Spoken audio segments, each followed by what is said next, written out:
नमस्कार, स्वागत है आप सभी का। मैं हूं आपके साथ कुमार कुणाल धीरज। आप देख रहे हैं मुद्दा, और आज मुद्दा में बात करेंगे वक्फ बिल पर मचे घमासान की। उत्तर प्रदेश में घमासान मचा हुआ है, और उत्तर प्रदेश ही क्या, पूरे देश में इस वक्त वक्फ बिल को लेकर घमासान है। उत्तर प्रदेश की अगर बात करें तो 1,35,000 के करीब वहां पर वक्फ संपत्तियां हैं, जिनमें से 80% के बारे में यह कहा जाता है कि वह अवैध कब्जा है। वक्फ संपत्तियों पर अवैध कब्जा करने वालों पर यूपी सरकार एक्शन लेगी, ऐसा सीएम योगी कई बार कह चुके हैं।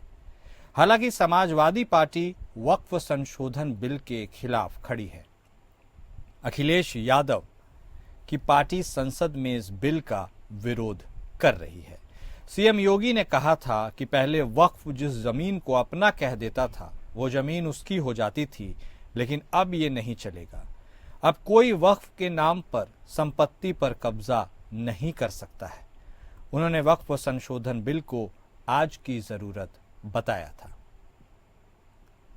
समाजवादी पार्टी हालांकि वक्फ बिल के खिलाफ है, और समाजवादी पार्टी के साथ इस फहरिस्त में कई अन्य पार्टियां भी हैं जो इस बिल के खिलाफ खड़ी हैं।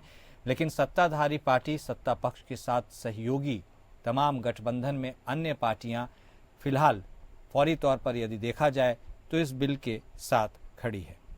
वक्फ बिल का आखिर विरोध क्यों हो रहा है, वक्फ बिल पर राजनीति क्यों हो रही है, और क्या मुस्लिमों का हक मारा जाएगा, ये अपने आप में कई ऐसे ज्वलंत सवाल हैं जिनके जवाब से अभी हर कोई संतुष्ट नहीं हो पाया है।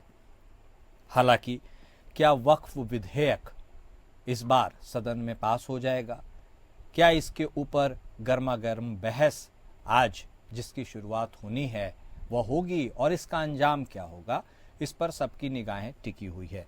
लेकिन यदि बात यूपी के संदर्भ में करें तो वहां पर 1,35,000 के करीब वक्फ संपत्तियां हैं, और यह माना जाता है, कहा जाता है कि 80% के ऊपर अवैध कब्जा है।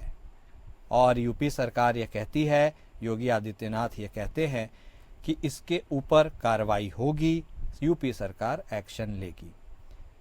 लेकिन अब यह देखना दिलचस्प होगा कि वक्फ संशोधन विधेयक जो आज दोपहर 12 बजे लोकसभा में पेश होगा, इस बिल पर चर्चा के लिए 8 घंटे का समय तय किया गया है।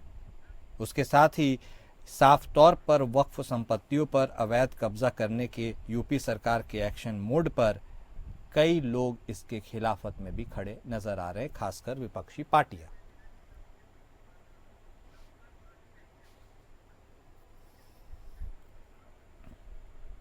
और वक्फ संशोधन बिल पर यह जो घमासान मचा हुआ है, आखिर इसका अंजाम क्या होगा, या इस पार या उस पार, इसके ऊपर ही सबकी निगाहें टिकी हुई है।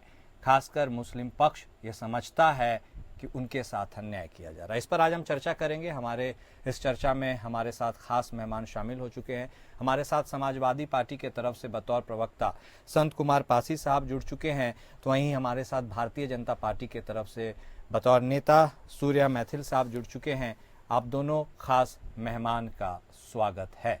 सबसे पहले शुरुआत सूर्या साहब आप ही के साथ। वक्फ को लेकर अभी के दौर में अजीब सी ऊहापोह की स्थिति बनी हुई है।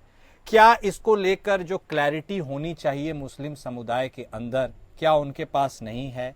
क्या उन्हें इसकी जानकारी नहीं है?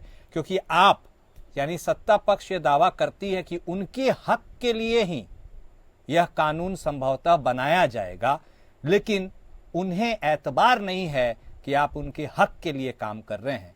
ये जो कम्युनिकेशन गैप है, इसको बिना पाटे हुए यदि यह वक्फ बिल कानून बन जाता है तो आपको लगता है कि इससे भला होगा या इससे कंफ्यूजन और ज्यादा क्रिएट हो सकता है? ओपनिंग कमेंट सूर्या साहब आप ही से। धन्यवाद। पहले तो आपको और पूरे देश को भारत माता की जय, वंदे मातरम। और देखिए, पहले तो मैं आपको एक बात बहुत ही स्पष्टता से जिम्मेदारी से स्पष्ट कर दूं कि ये जो बिल आ रहा है ये नया बिल नहीं है। ये जो पूर्व में वक्फ बोर्ड का वक्फ बिल है उसमें एडिशन का और डिलीशन प्रपोजल लोकसभा में आएगा।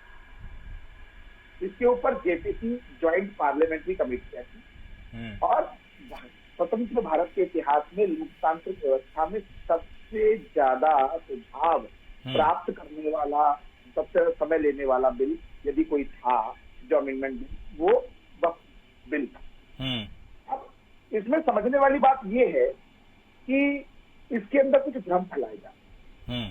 और भ्रम ये है कुणाल जी कि कब्रगाहें कब्जा कर ली जाएंगी, हाँ, मुसलमानों की जमीनें कब्जा कर ली जाएंगी, मुसलमानों की मस्जिदें कब्जा कर ली जाएंगी। तो पहले तो मैं ये बता दूं कि वक्फ का और इस्लाम का कोई भी संबंध नहीं है। वक्फ का अर्थ होता है कि यदि कोई मुसलमान जिसकी खुद की प्रॉपर्टी हो, वो प्रॉपर्टी यदि वो अल्लाह के लिए, मैं ये कहूँ जैसे हमारे यहाँ होता है कि भगवान के नाम पे हमने कर दी, उसी प्रकार से अल्लाह के नाम पे मैंने कर दी, ये दीन दुखियों की आवश्यकता के लिए इसका उपयोग, केवल ये कार्य है। अब उसमें परेशानी क्या है? परेशानी यह है कि इस वक्फ बिल के अंदर एक आर्टिकल था, आर्टिकल 40।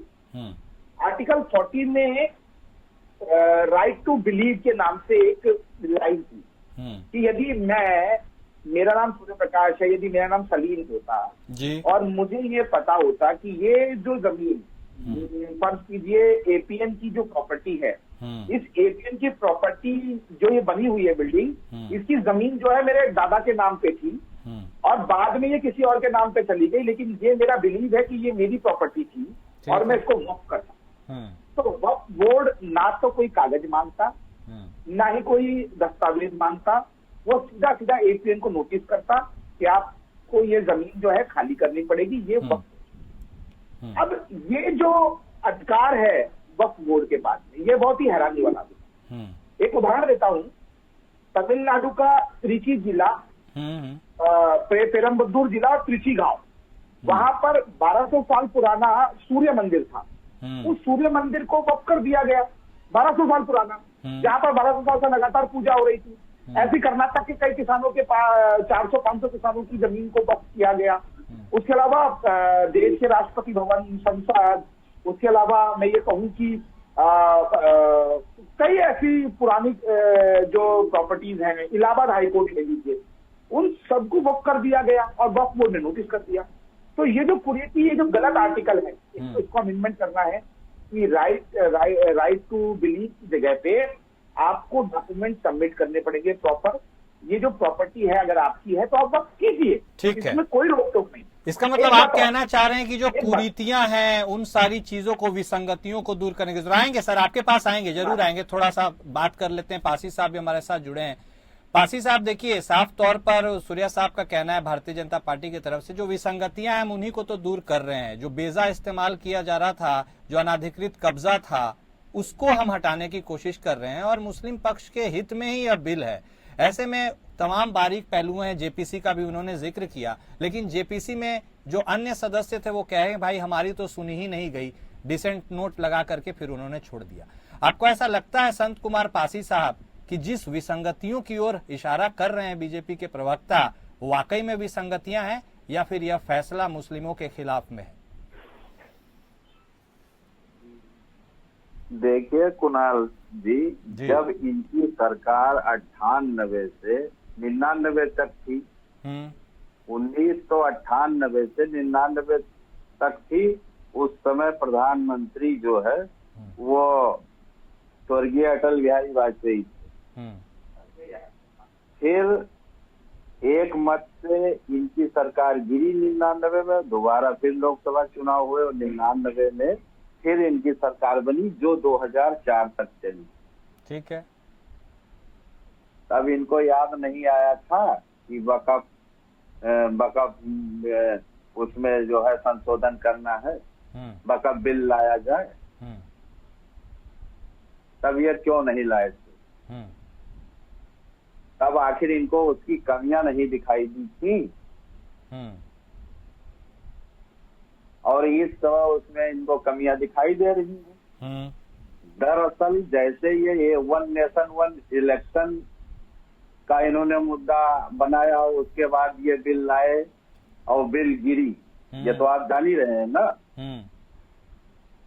ये भी जो है ये वक़्फ़ बिल, ये वो भी कोई भी प्रोपोगंडा रचे, लेकिन ये उसको लाएंगे तो वो पारित नहीं होगी, और जहां तक कि है कि उसको ये लाएंगे ही नहीं, क्योंकि जो इनकी सरकार के सहयोगी दल हैं वो खुद इसके खिलाफ। वो लोग तो समर्थन का दावा कर रहे हैं, कह रहे हैं कि भाई हम तो इसके साथ खड़े हुए हैं, आज बहस भी होनी है इसके लिए। और अभी अगर पूछा जाए कि जैसा बता रहे हैं कि वक़्फ़ कमेटी कोई किसी को कह दे कि यह संपत्ति हमारी है तो उसकी हो जाती है, यही तो इनका कथन है।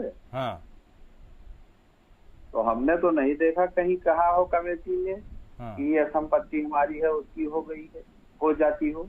नहीं, आप ही बताइए, आप इस डिबेट को करा रहे हैं, आप बताइए कहीं ऐसा मामला आपके संज्ञान में आया?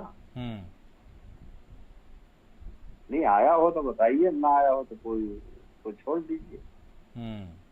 नहीं तो आप क्या कर रहे हैं? आप कहना चाह रहे हैं कि नहीं जानबूझकर किया जा रहा है, टारगेट करके किया जा रहा है क्या? ये केवल जो है, ये केवल एक प्रोपोगंडा, ये लोग इनका काम है बनाना, बीजेपी आरएसएस के लोगों का। ये जब भी चुनाव आएंगे, और क्योंकि ये 24 का चुनाव हार चुके हैं, इसीलिए ये अब वो बना रहे हैं, एक अपने तरह तरह के इशू पैदा कर रहे हैं। इनके कुछ लोग रिसर्चर हैं इनके पास, जो रिसर्च करके बताते हैं कि आपको किस मुद्दे पे अब काम करना है। ठीक है, नहीं आप तो कह रहे हैं 24 का चुनाव हार गए हैं भाई, वो हार के भी जीत गए हैं, और आप अगर अपने आप को जीता समझते हैं तो आप जीत के भी हार गए। सरकार में तो वही है ना भाई, तो फैसला तो लेने का अधिकार है उनके पास। आम आपत्तियां जिसके तरफ विपक्ष इशारा कर रहा है उसमें कुछ मूलभूत चीजें हैं कि भाई अब कलेक्टर ही डिसाइड कर पाएंगे, उनके पास अथॉरिटी रहेगी, उसके साथ कुछ महिला सदस्यों को भी अब शामिल किया गया है। उसके बाद यह भी उनका मानना है कि गैर मुस्लिमों को भी अब उसमें रास्ता दिखाया जा रहा है। एडमिनिस्ट्रेटिव कंट्रोल के साथ कुछ छेड़छाड़ बुनियादी की जा रही है, और वक्फ ट्रिब्यूनल की क्षमताओं को कम कर अब कोर्ट के तहत मामला जाएगा। ये उनके मोटा मोटी जो मेन ऑब्जेक्शंस हैं।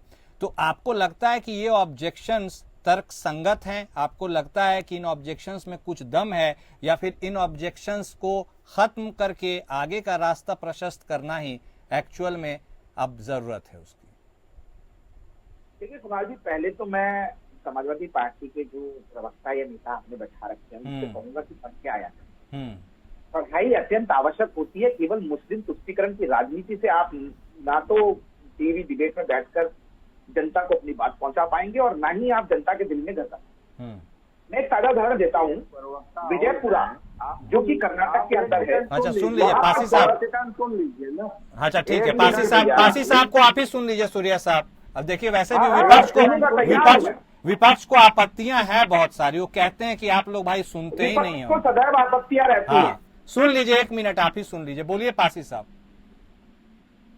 देखिए, इनके एक प्रवक्ता जो आप ही के यहाँ डिबेट पे आते हैं, वो आशीष एडवोकेट जी हैं। वो भी कल डिबेट में उन्होंने बताया, वो मौलिका जी जो थी, उनको बताया कि गूगल कर लीजिए, पढ़ लीजिए। सारी पढ़ाई यही लोग पढ़े हैं, बीजेपी के लोग ही सारी पढ़ाई पढ़े हैं। हम लोग तो वो क्या है भाई, हम लोग तो दबे कुचले समाज के है ही। पहले जब इनका जो राजतंत्र था तो हमको और स्त्रियों को, शूद्रों और स्त्रियों को पढ़ने का अधिकार। ठीक है, मैं समझ गया। पासी साहब कह रहे हैं सूर्या साहब पढ़ भी आप ही रहे हैं, पढ़ा भी आप ही रहे हैं, बताइए। नहीं कुणाल जी, परेशानी क्या है? परेशानी ये है कि जब आतंकवादियों को समर्थन करने की बात आती, सबसे पहले समाजवादी पार्टी पहुंच जाती। जब इस देश के अंदर मुगल जैसे आक्रांता लुटेरे, जिन्होंने इस देश की आत्मा के ऊपर हमला किया, देश में कन्वर्जन कराया, इस्लाम ग्रहण करवाया, ऐसे लोगों का समर्थन करने की जब बात आती है तो सबसे पहले समाजवादी पार्टी के लोग खड़े हो जाते हैं। उसके अलावा जब भी कभी सनातन के ऊपर कोई भी आरोप लगाने की बात आती है, हमला करने की बात आती है, तब भी समाजवादी पार्टी के लोग आगे आते हैं। लेकिन देश के हुतात्मा, देश के योद्धा, देश के इतिहास में जिन्होंने भारत के लिए, सम्मान के लिए काम किया है, ऐसे योद्धाओं को जब गद्दार बताने की बात आती है, तब भी समाजवादी पार्टी के लोग आगे आ जाते हैं। और उसके बाद ये इस प्रकार का विक्टिम कार्ड खेलते हैं, इनको शर्म आनी, पहली चीज। दूसरी चीज, अभी इन्होंने कहा था कि उदाहरण बताइए, तो मैं एक उदाहरण आपको देता हूँ। अब गूगल कर लीजिएगा, तो ये गूगल भी मत कीजिएगा। कर्नाटक के अंदर आप ही की मित्र की सरकार है, उनसे पूछ लीजिएगा कि कर्नाटक में विजयपुरा नाम से एक क्षेत्र है, उसमें 12,000 एकड़ जमीन, 12,000 एकड़, जो कि लगातार 6 पीढ़ी से उनके किसान, 7 पीढ़ी 8 पीढ़ी से किसान वहां पे खेती कर रहे हैं।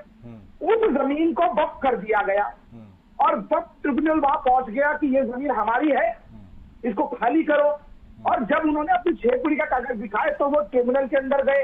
उस ट्रिब्यूनल में ये फैसला आया कि ये जो कागज है आपके जेन्युइन है, आप मानते हैं, लेकिन ये जमीन राइट टू बिलीव के अंदर आर्टिकल 40 में हमें वक्फ की गई है और ये अब हमारी है। तो ये जो गुंडागर्दी है, ये गुंडागर्दी खत्म करने का काम जो है वो इस बिल में हो रहा है। दूसरी चीज, इस ट्रिब्यूनल के अंदर जो फैसला आया, वर्तमान वक्फ बोर्ड में ये नियम है कि ट्रिब्यूनल का फैसले को ना हाई कोर्ट में चैलेंज कर सकते हैं, ना सेशन कोर्ट में, ना सुप्रीम कोर्ट।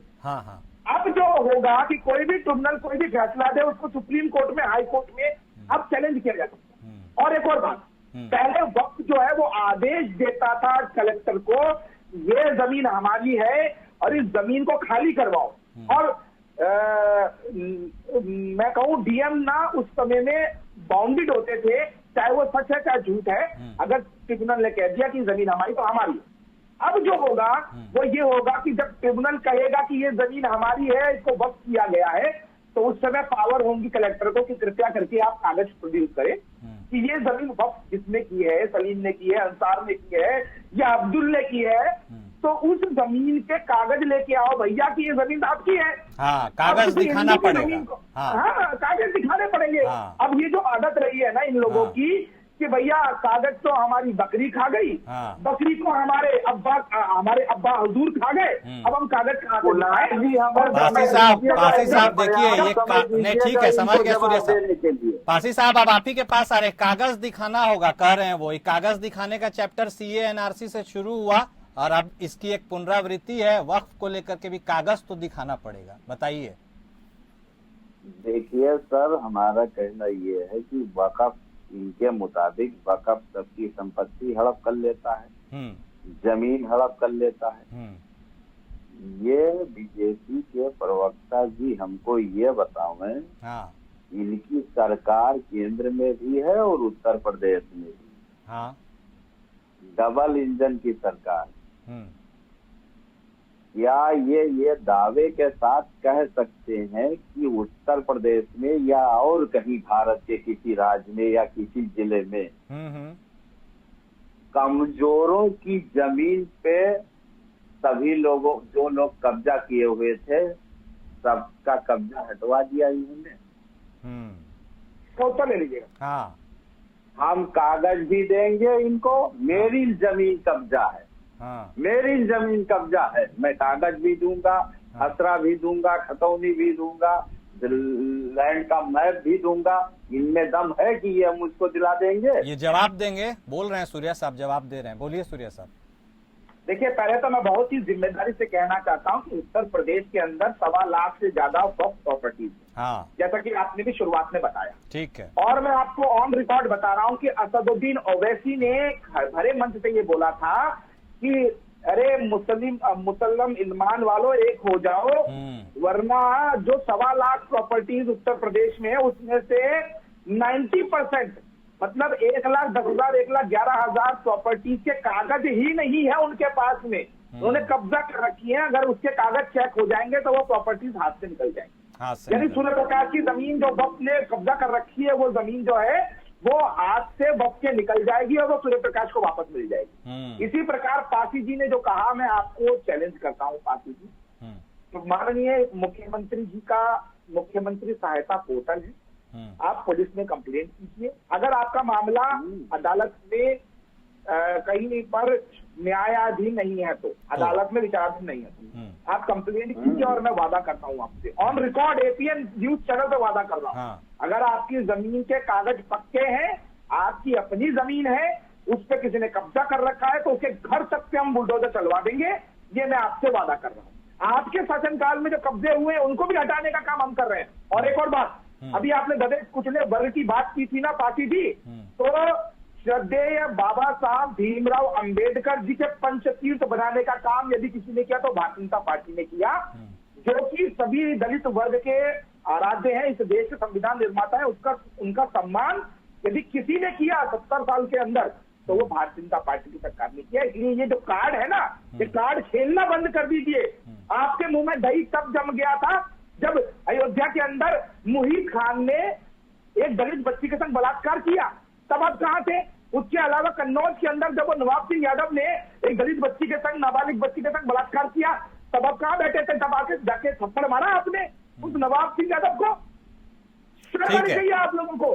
ठीक है। हाँ सर, मैं बोलूं? हाँ बोलिए पासी साहब, आप ही के पास आ रहे। देखिए आपको आश्वासन भी दे दिए, जमीन आपकी होगी तो मिल ही जाएगी। देखिए, ये बीजेपी के लोग हैं, प्रवक्ता हैं, ये किसी को कुछ भी कह दे, इनकी सरकार है, इनको खुली छूट। ये इतिहास की बात करें तो ठीक है, हम इतिहास की बात करें तो हम उसके पन्नों को कुरेद रहे हैं। हाँ ठीक है। और बात पहले इतिहास की यही बताते हैं कि वो औरंगजेब आया था, बाबर आया था, फलाने वो, या अब मैं बीजेपी के प्रवक्ता जी ने थोड़ा पुरानी बात बताई है, मैं नई बात बता रहा हूँ। आप भी जानते हैं, आपके चैनल पे भी जो है वो खबर चली है। बोलिए। आप ये बताइए कि अभी प्रतापगढ़ में कोमल सरोज नामक एक लड़की का के साथ दुराचार हुआ, उसको मार दिया गया। इन्होंने क्या किया? इनकी सरकार ने, मैं ताजा बता रहा हूँ। दूसरा, फिर वहीं पे मिलिट्री छावनी के अंदर मिलिट्री के इंजीनियर का कत्ल होता है, उसमें चलिए कल मैंने देखा कि गिरफ्तारी हुई। और कानून व्यवस्था का ये बड़ा दावा करते हैं। कानून व्यवस्था सबके लिए हो तभी तो दावा किया जा सकता है। ये क्या किसी व्यक्ति विशेष की सुरक्षा हो तब उसको मान लिया जाएगा कि कानून व्यवस्था बहुत पुख्ता है। अच्छा, तो उसमें भी पक्षपात है क्या? 26 मार्च को रामजी लाल सुमन जी के घर पे पुलिस की मौजूदगी में हमला हुआ, कुर्सियां टूटी, आप लोगों ने खबर दिखाया। हाँ। ये कानून व्यवस्था इनकी कमजोर, इसको क्या कहेंगे आप? कानून व्यवस्था कमजोर है। कहने का आशय मुझे यह लग रहा है कि आप टारगेट करके ये तमाम चीजों को अपने सहूलियत के हिसाब से कर रहे हैं। बताइए। देखिए कुणाल जी, मुझे तो आज हैरानी हो रही है कि समाजवादी अभी मेरी बात खत्म नहीं हुई सर। कर लीजिए पासी साहब, जल्दी से खत्म कर ही लीजिए बात। बोलिए। हाँ जी, 1 मिनट और लगेगा। बोलिए ना। आपने जो कहा कि कागज पुख्ता हो, न्यायालय में मामला विचाराधीन न हो, जो ग्राम समाज की जमीन कहीं भी है, हाँ, क्या उस पे हिंदुओं को भी मंदिर बनाने का अधिकार है? मुस्लिम को भी तो बराबर का मौलिक अधिकार प्राप्त है इस देश के अंदर। उसकी मस्जिद में उसको मस्जिद बनाने का भी तो अधिकार होना चाहिए। ठीक है, मैं समझ गया आपका आशय, और वो भी समझ गया। वक्त का अभाव है, थोड़ा जल्दी से सुन लीजिए, नहीं तो फिर एक तरफा ही चल जाएगा ना सर। समझ गए आपकी बात, बोलिए जल्दी से सूर्य साहब, वक्त कम है। देखिए कुणाल जी, यही परेशानी है समाजवादी पार्टी की। इनको कुंभ के अंदर गंदगी दिखाई देती है, ये गिद्ध की तरह घूमते हैं, किसी तरीके से कहीं कोई परेशानी नजर आ जाए इनको, वहां पर राजनीति करते हैं। लेकिन इफ्तारी में देखिए कुणाल की भाषा देखिए, इफ्तारी की पार्टी अगर यही चीज हम लोग कहेंगे तो ये मुकदमा कायम करा करते हैं। अब रह गई बात इनकी भाषा को देखिए, अगर इसी तरह हम करें अभी तो हमारे अभी तो आप दबे कुचले वर्ग की बात। ठीक है। देखिए अब शैली, व्यवहार और उसके बाद यह नया विधेयक, इस विधेयक का क्या होगा इसके ऊपर ही सबकी नजर रहेगी। वक्त की बात कर रहे थे, वक्त का अभाव है, क्षमा चाहते हैं आप दोनों से, इतना ही वक्त है। बहुत शुक्रिया शामिल होने के लिए इस चर्चा में। वक्फ का क्या होगा ये वक्त तय करेगा, लेकिन मौजूदा परिस्थितियों में वक्फ को लेकर जो घमासान मचा हुआ है, उस घमासान का अंजाम क्या होगा, आज उसकी शुरुआत हो रही है। गहमा गहमी होगी, चर्चा होगी, और देखिए आगे का रास्ता किधर निकल को जाता है। मुद्दा में आज बस इतना ही। नमस्कार।